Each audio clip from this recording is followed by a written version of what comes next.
தமிழ்நாட்டுல charismatic leader யாருன்னு நான் சொல்லி உங்களுக்கு தெரிய வேணும்னு அவசியம் இல்லை. பட் அதை வந்துட்டு ஒரு சைக்காலஜியா யூஸ் பண்ணி கரிஸ்மேட்டிக்கா இருக்கிற லீடர்ஸ் அங்கங்க பேச வச்சு அவங்களோட பாலிசிஸ் எப்படி இருக்கு, அவங்க எப்படி நல்லது பண்ணியிருக்காங்க, ஆர் எங்க எவ்வளவு கொள்ளையடிச்சிருக்காங்கன்றதெல்லாம் பிரச்சனை இல்லை. ஒரு கரிஸ்மேட்டிக் லீடரை வச்சு கதையை முடிச்சிடுவாங்க.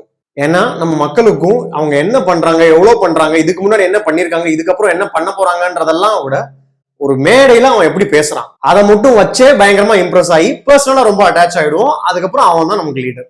நம்பர் 5, இது கொஞ்சம் டேஞ்சரஸான சைக்காலஜி, ஐடென்டிட்டி.